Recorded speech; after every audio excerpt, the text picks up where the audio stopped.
Hi hello ನಮಸ್ತೆ ವೀಕ್ಷಕರೇ, ಎಲ್ಲ ಚೆನ್ನಾಗಿದೆ ಚಾನಲ್ಗೆ ಸ್ವಾಗತ. ನಾನು ರಾಜೇಶ್ವರಿ. ಇವತ್ತು ನಾನು ತುಂಬಾ ಆರೋಗ್ಯಕರವಾದಂಥ ದೋಸೆ ರೆಸಿಪಿನ ತೊಗೊಂಡು ಬಂದಿದ್ದೀನಿ. ಇದು ರಾಗಿ ದೋಸೆ, ಹಾಗೆ ರಾಗಿ ದೋಸೆ ಜೊತೆ ಟೊಮ್ಯಾಟೊ ಚಟ್ನಿನ ಹೇಗೆ ಮಾಡೋದು ಅಂತ ನೋಡೋಣ ಬನ್ನಿ. ನೀವಿನ್ನೂ ನಮ್ಮ ಚಾನಲ್ಗೆ ಸಬ್ಸ್ಕ್ರೈಬ್ ಆಗಿಲ್ಲ ಅಂದರೆ ಚಾನಲ್ಗೆ ಸಬ್ಸ್ಕ್ರೈಬ್ ಮಾಡ್ಕೊಳ್ಳಿ. ವಿಡಿಯೋನ ಸ್ಕಿಪ್ ಮಾಡದೆ ಕಡೆ ತನಕ ನೋಡಿ. ಈ ರಾಗಿ ದೋಸೆನ ಮಾಡೋದಕ್ಕೆ ಮೊದಲಿಗೆ ನಾನಿಲ್ಲಿ ಸುಮಾರು 1 ಲೋಟ ಆಗುವಷ್ಟು ಉದ್ದಿನಬೇಳೆನ 5 ಗಂಟೆಗಳ ಕಾಲ ಮುಂಚೆನೇ ಚೆನ್ನಾಗಿ ತೊಳೆದು ನೆನೆಯಾಕಿ ಇಟ್ಟಿದ್ದೀನಿ. ಈಗ 5-6 ಗಂಟೆ ಆದ ನಂತರ ನಾನು ಮಿಕ್ಸಿಗೆ ಹಾಕ್ಕೊಂಡು ಅವಶ್ಯಕತೆ ಇರೋಷ್ಟು ನೀರನ್ನು ಸೇರಿಸಿ ನುಣ್ಣಗೆ ರುಬ್ಕೋತಾ ಇದ್ದೀನಿ. ಆದಷ್ಟು ಹಿಟ್ಟನ್ನು ನುಣ್ಣಗೆ ರುಬ್ಕೊಳ್ಳಿ, ತರಿಯಾಗಿ ರುಬ್ಕೋಬೇಡಿ.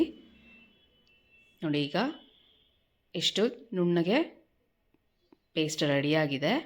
ಇದನ್ನು ಒಂದು ಪಾತ್ರೆಗೆ ಹಾಕ್ಕೊಳ್ಳೋಣ.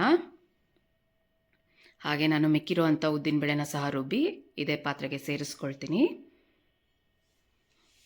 ನೋಡಿ, ಈಗ ಅಷ್ಟು ಉದ್ದಿನಬೇಳೆ ರುಬ್ಬಿ ಆಯಿತು. ನೋಡಿ, ಇಷ್ಟು ಕನ್ಸಿಸ್ಟೆನ್ಸಿ ಇದ್ದರೆ ಸಾಕಾಗುತ್ತೆ. ತುಂಬ ನೀರು ಮಾಡ್ಕೊಬೇಡಿ, ತುಂಬ ಗಟ್ಟಿನೂ ಮಾಡ್ಕೊಬೇಡಿ. ಈಗ ಇದಕ್ಕೆ ನಾವು 2.5 ಕಪ್ಪಷ್ಟು ರಾಗಿ ಹಿಟ್ಟನ್ನು ಸೇರಿಸೋಣ. ಇದು ರೆಗ್ಯುಲರ್ ನಾರ್ಮಲ್ ರಾಗಿ ಹಿಟ್ಟು. ರಾಗಿನ ಮಿಷಿನ್ಗೆ ಹಾಕ್ಸ್ಕೊಂಡು ಇಟ್ಕೊಂಡಿರೋ ಹಿಟ್ಟು 2 ಲೋಟ ಹಾಕ್ಕೊಳ್ತಾ ಇದ್ದೀನಿ. 1 ಲೋಟದಷ್ಟು ಉದ್ದಿನಬೇಳೆಗೆ ನಾನು 2.5 ಲೋಟದಷ್ಟು ರಾಗಿ ಹಿಟ್ಟನ್ನು ಸೇರಿಸ್ತಾ ಇದ್ದೀನಿ. ಹಾಗೆ ನಾನು ರುಚಿಗೆ ತಕ್ಕಷ್ಟು ಉಪ್ಪನ್ನು ಈಗಲೇ ಸೇರಿಸ್ತಾ ಇದ್ದೀನಿ. ನಾನು ಸಂಜೆ ಸುಮಾರು 6 ಗಂಟೆ ವೇಳೆಗೆ ಮಿಕ್ಸ್ ಮಾಡಿ ಇಡ್ತಾ ಇದ್ದೀನಿ. ಈಗ ಥಂಡಿ ವೆದರಲ್ಲಿ ನೀವು ಸಮರಲ್ಲಿ ಮಾಡ್ಕೋತಾ ಇದ್ದರೆ 7-7:30 ಮೇಲೆ ಮಿಕ್ಸ್ ಮಾಡಿ ಇಟ್ಕೊಂಡ್ರೆ ಸಾಕಾಗತ್ತೆ. ಈಗ ಇದನ್ನು ಚೆನ್ನಾಗಿ ಮಿಕ್ಸ್ ಮಾಡ್ಕೊಳ್ಳೋಣ. ಕೈಯಲ್ಲೂ ಸಹ ಮಿಕ್ಸ್ ಮಾಡ್ಕೊಳ್ಬೋದು. ಸ್ವಲ್ಪ ಎಲ್ಲ ಚೆನ್ನಾಗೆ ಉದ್ದಿನ ಹಿಟ್ಟು ಹಾಗೂ ರಾಗಿ ಹಿಟ್ಟು ಎಲ್ಲ ಚೆನ್ನಾಗಿ ಮಿಕ್ಸ್ ಆದ ನಂತರ ನೀರನ್ನು ನೋಡ್ತಾ ಕನ್ಸಿಸ್ಟೆನ್ಸಿ ಅದಕ್ಕೆ ನೋಡಿಕೊಂಡು ನೀರನ್ನು ಸೇರಿಸ್ತಾ ಬರೋಣ. ನೋಡಿ, ಇಲ್ಲಿ ಚೆನ್ನಾಗಿ ಮಿಕ್ಸ್ ಮಾಡ್ಕೊಂಡಿದ್ದೀನಿ. ಈಗ ನಾನು ಸುಮಾರು ಸ್ವಲ್ಪನೇ ನೀರು ಹಾಕ್ತಾ 1 ಲೋಟದಷ್ಟು ನೀರನ್ನು ಸೇರಿಸ್ಕೊಂಡು ಚೆನ್ನಾಗೇ ಮಿಕ್ಸ್ ಮಾಡಿ ಇಟ್ಕೊತೀನಿ.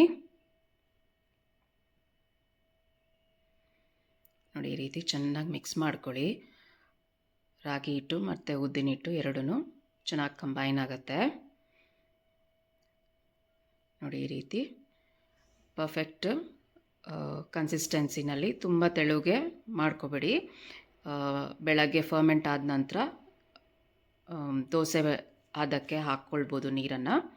ಈಗ ಇಷ್ಟು ಹಾಕಿದ್ರೆ ಸಾಕಾಗುತ್ತೆ. ನಾನು ಸುಮಾರು ಇಲ್ಲಿ 1 ಲೋಟದಷ್ಟು ನೀರನ್ನು ಸೇರಿಸಿದ್ದೀನಿ. ಈಗ ಇದನ್ನು ನೋಡಿ, ಇಷ್ಟು ಪರ್ಫೆಕ್ಟ್ ಕನ್ಸಿಸ್ಟೆನ್ಸಿಲಿದ್ದರೆ ಸಾಕಾಗತ್ತೆ. ಈಗ ಇದನ್ನು ಫರ್ಮೆಂಟ್ ಆಗೋದಕ್ಕೆ ಬಿಟ್ಬಿಡೋಣ. ಸುಮಾರು 8-10 ಗಂಟೆಗಳ ಕಾಲ ಫರ್ಮೆಂಟ್ ಆದರೆ ಈ ವೆದರ್ನಲ್ಲಿ ಚೆನ್ನಾಗಿ ಫರ್ಮೆಂಟ್ ಆಗುತ್ತೆ. ನೋಡಿ, ಬೆಳಗ್ಗೆ ಎಷ್ಟು ಚೆನ್ನಾಗಿ ಫರ್ಮೆಂಟ್ ಆಗಿದೆ ಅಂತ. ಈ ರೀತಿ ಚೆನ್ನಾಗೆ ಉಬ್ಬಿ ಬಂದರೆ ದೋಸೆ ಅಥವಾ ಇಡ್ಲಿ ತುಂಬ ಚೆನ್ನಾಗಾಗತ್ತೆ, ತುಂಬ ಸಾಫ್ಟಾಗಿ ಆಗುತ್ತೆ. ಈಗ ಇದಕ್ಕೆ ದೋಸೆ ಅದಕ್ಕೆ ಎಷ್ಟು ನೀರು ಬೇಕು ನೋಡಿಕೊಂಡು ಸೇರಿಸ್ಕೊಂಡು ಮಿಕ್ಸ್ ಮಾಡ್ಕೊಳ್ಳೋಣ. ನೀವು ದೋಸೆ ಹಾಕೋ ಕನ್ಸಿಸ್ಟೆನ್ಸಿಗೆ ಸಾಕಾಗೋಷ್ಟು ಹಾಕ್ಕೊಳ್ಳಿ. ನೋಡಿ, ಇಷ್ಟು ಹಾಕ್ಕೊಂಡ್ರೆ ಸಾಕಾಗುತ್ತೆ. ನಾನಿಲ್ಲಿ ಸುಮಾರು 1 ಲೋಟದಷ್ಟು ನೀರನ್ನು ಸೇರಿಸ್ಕೊಂಡಿದ್ದೀನಿ. ನೋಡಿ, ಈ ರೀತಿ ಪರ್ಫೆಕ್ಟ್ ಕನ್ಸಿಸ್ಟೆನ್ಸಿ, ನನಗೆ ಇಷ್ಟು ಕನ್ಸಿಸ್ಟೆನ್ಸಿ ಇದ್ದರೆ ಸಾಕಾಗುತ್ತೆ. ಈಗ ನಾವಿದರಲ್ಲಿ ದೋಸೆ ಮಾಡ್ಕೊಳ್ಳೋಣ. ರಾಗಿ ದೋಸೆ ಮೊದಲಿಗೆ ಒಂದು ಹಂಚನ್ನ ಬಿಸಿಗಿಟ್ಕೊಂಡು, ಹಂಚು ಬಿಸಿಯಾದ ನಂತರ ಸಣ್ಣ ಉರಿ ಮಾಡಿಕೊಂಡು ದೋಸೆನ ಸ್ಪ್ರೆಡ್ ಮಾಡ್ಕೊಳ್ಳೋಣ. ನಾವು ನಾರ್ಮಲ್ ದೋಸೆ ಮಾಡ್ಕೊಳ್ಳೋ ರೀತಿಲೇ ಚೆನ್ನಾಗೆ ಹೆಂಚು ಮೇಲೆ ಹರಡ್ಕೊಳ್ಳೋಣ. ನೋಡಿ, ಇಷ್ಟು ಚೆನ್ನಾಗೆ ನಿಮಗೆ ರೆಗ್ಯುಲರ್ ಅಕ್ಕಿ ದೋಸೆ ಥರನೇ ಚೆನ್ನಾಗಿ ಹರಡಿ ಬಂದಿದೆ. ಈಗ ಇದಕ್ಕೆ ಎಣ್ಣೆ, ತುಪ್ಪ, ಬೆಣ್ಣೆ ನೀವು ಯಾವುದನ್ನು ಬಳಸ್ತೀರಾ ಮನೆಯಲ್ಲಿ ದೋಸೆಗೆ ಅದನ್ನು ಹಾಕೋಬೋದು. ನಾನಿಲ್ಲಿ 1 ಚಮಚ ಆಗುವಷ್ಟು ಎಣ್ಣೆನ ಸೇರಿಸ್ತಾ ಇದ್ದೀನಿ. ಹಾಗೆ ನಾನು ಸ್ವಲ್ಪ ತುಪ್ಪನ ಸಹ ಸೇರಿಸ್ತಾ ಇದ್ದೀನಿ. ನಿಮಗೆ ಅವಶ್ಯಕತೆ ಇದ್ದರೆ ಹಾಕ್ಕೊಳ್ಬೋದು, ಇಲ್ಲಾಂದರೆ ಅದನ್ನು ಸ್ಕಿಪ್ ಮಾಡ್ಬೋದು.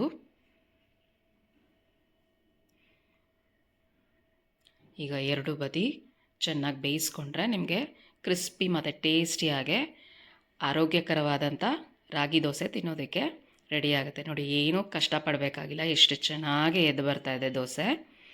ಮತ್ತೊಂದು ಬದಿ ಸಹ ಹಾಕ್ಕೊಂಡು ಅದು ಆ ಕಡೆನೂ ಸ್ವಲ್ಪ ಬೆಂದ ನಂತರ ಸುಮಾರು 1 ನಿಮಿಷಗಳ ಕಾಲ ಆದ ನಂತರ ತಿರುಗಿಸಿ ಹಾಕ್ಕೊಂಡು ನಾವು ತೆಕ್ಕೊಂಡ್ರೆ ದೋಸೆ ನಮಗೆ ತಿನ್ನೋದಕ್ಕೆ ರೆಡಿ ಆಗುತ್ತೆ.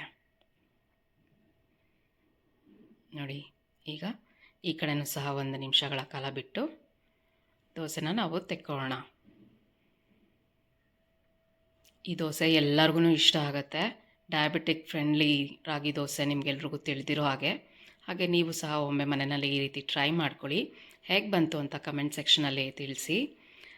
ಸೊ ದೋಸೆ ಜೊತೆ ಕಾಂಬಿನೇಷನ್ ಆಗಿ ನಾನು ಟೊಮ್ಯಾಟೊ ಚಟ್ನಿನ ಮಾಡೋದನ್ನು ತೋರಿಸ್ತಾ ಇದ್ದೀನಿ. ಇದಕ್ಕೆ ನಾನು ಸುಮಾರು 4 ಹಸಿಮೆಣಸಿನ್ಕಾಯಿ, 1 ಇಂಚ್ ಆಗುವಷ್ಟು ಶುಂಠಿ, ಒಂದು 10 ಬೆಳ್ಳುಳ್ಳಿ ಹಾಗೂ ಒಂದು 5 ಚೆನ್ನಾಗಿ ಹಣ್ಣಾಗಿರೋ ಟೊಮ್ಯಾಟೊನ ತಗೊಂಡಿದ್ದೀನಿ. ಒಂದು ಬಾಣಲಿಗೆ 1 ಸ್ಪೂನ್ ಆಗುವಷ್ಟು ಎಣ್ಣೆನ ಸೇರಿಸಿದ್ದೀನಿ. ಅದಕ್ಕೆ ಹೆಚ್ಚಿರೋ ಅಂಥ ಹಸಿಮೆಣಸಿನ್ಕಾಯಿನ ಹಾಕ್ಕೊಳ್ಳೋಣ. ಹಸಿಮೆಣಸಿನ್ಕಾಯಿ ಇಡೀ ಹಾಕ್ಕೊಂಡ್ರೆ ಸಿಡಿಯೋ ಸಾಧ್ಯತೆ ಇರುತ್ತೆ, ಹಾಗಾಗಿ ಹೆಚ್ಚಿ ಹಾಕ್ಕೊಳ್ಳಿ. ಹಾಗೆ ಈಗ 1 ಚಮಚದಷ್ಟು ಜೀರಿಗೆ ಹಾಕ್ಕೋತಾ ಇದ್ದೀನಿ. ಹಸಿಮೆಣಸಿನ್ಕಾಯಿ ಸ್ವಲ್ಪ ಚೆನ್ನಾಗೆ ಫ್ರೈ ಆದ ನಂತರ ಇದೆಲ್ಲ ಹಾಕ್ಕೊಳ್ಳಿ. ಈಗ 1 ಇಂಚಷ್ಟು ಶುಂಠಿ, ಒಂದು 10 ರಿಂದ 15 ಬೆಳ್ಳುಳ್ಳಿ ಹೆಸಳು. ಬೆಳ್ಳುಳ್ಳಿ ಶುಂಠಿ ನೀವು ನೋಡಿಕೊಂಡು ಹಾಕ್ಕೊಳ್ಬೋದು. ಹಾಗೆ ನಾನಿಲ್ಲಿ 5 ಟೊಮ್ಯಾಟೊ, ಚೆನ್ನಾಗಿ ಹಣ್ಣಾಗಿರುವಂಥ ಟೊಮ್ಯಾಟೊನ ಹಾಕ್ಕೊಳ್ತಾ ಇದ್ದೀನಿ. ನಾನಿಲ್ಲಿ ನಾಟಿ ಮತ್ತು ಆ್ಯಪಲ್ ಟೊಮ್ಯಾಟೊ ಎರಡನ್ನೂ ಮಿಕ್ಸ್ ಮಾಡ್ಕೊಂಡಿದ್ದೀನಿ. ನೀವು ನಿಮಗೆ ಯಾವುದು ಬೇಕೋ ಅದನ್ನು ನೋಡಿಕೊಂಡು ಹಾಕ್ಕೊಳ್ಳಿ. ಬರೀ ನಾಟಿ ಟೊಮ್ಯಾಟೊ ಹಾಕ್ಕೊಂಡ್ರೆ ಹುಣಸೆಹಣ್ಣು ಸ್ವಲ್ಪ ಕಡಿಮೆ ಮಾಡಬೇಕಾಗತ್ತೆ. ಈಗ ಒಂದು ಅರ್ಧ ಫ್ರೈ ಆದ ನಂತರ 1 ಇಂಚ್ ಆಗುವಷ್ಟು ಹುಣಸೆಹಣ್ಣು, ಹಾಗೆ ಸ್ವಲ್ಪ ಅರಿಶಿನ ಪುಡಿ, ರುಚಿಗೆ ತಕ್ಕಷ್ಟು ಉಪ್ಪು, ನಾನಿಲ್ಲಿ ಕಲ್ಲುಪ್ಪನ್ನು ಸೇರಿಸ್ತಿದ್ದೀನಿ. ಹಾಗೆ ಒಂದು ಸಣ್ಣ ಚಮಚದಷ್ಟು ಬೆಲ್ಲನ ಸಹ ಸೇರಿಸ್ಕೊಳ್ತಾ ಇದ್ದೀನಿ.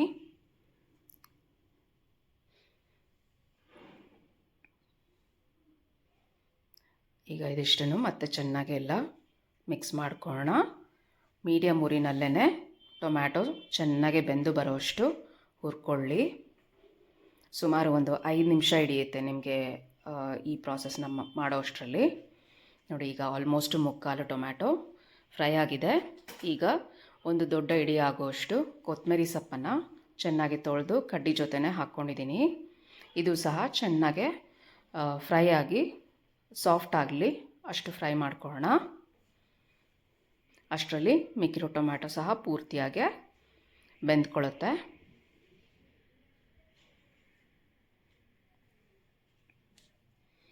ಈ ಟೊಮ್ಯಾಟೊ ಚಟ್ನಿ ಇಡ್ಲಿ, ದೋಸೆ ಎಲ್ಲದಕ್ಕೂ ಒಳ್ಳೆ ಪರ್ಫೆಕ್ಟ್ ಕಾಂಬಿನೇಷನ್ ಆಗುತ್ತೆ. ತುಂಬ ಚೆನ್ನಾಗಿರುತ್ತೆ, ತುಂಬ ಸ್ಪೈಸಿ ಆಗಿರುತ್ತೆ. ನಿಮಗೆ ಸ್ಪೈಸ್ ಕಡಿಮೆ ಬೇಕು ಅಂದರೆ ಎಲ್ಲ ಪದಾರ್ಥಗಳನ್ನು ಸ್ವಲ್ಪ ಸ್ವಲ್ಪ ಕಡಿಮೆ ಮಾಡಿ ಹಾಕ್ಕೊಳ್ಳಿ.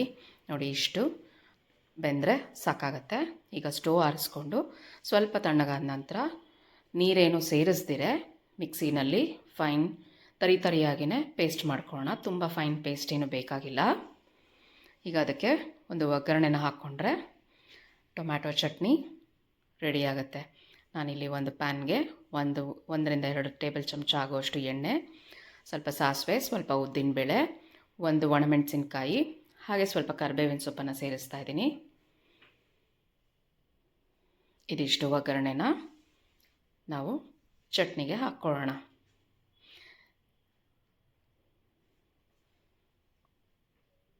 ನೋಡಿ, ಈಗ ಚಟ್ನಿಗೆ ಹಾಕ್ಕೊಂಡ್ರೆ ಟೊಮ್ಯಾಟೊ ಚಟ್ನಿ ಸಹ ರೆಡಿ ಆಯಿತು.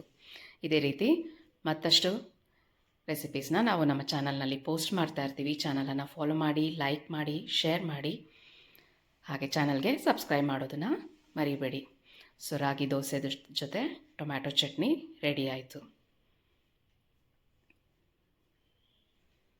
ನೀವು ಸಹ ಒಮ್ಮೆ ಮಾಡ್ಕೊಳ್ಳಿ, ಹೇಗೆ ಬಂತು ಅಂತ ತಿಳಿಸಿ. ಖುಷಿಯಾಗಿರಿ. Thank you for watching. ಧನ್ಯವಾದಗಳು.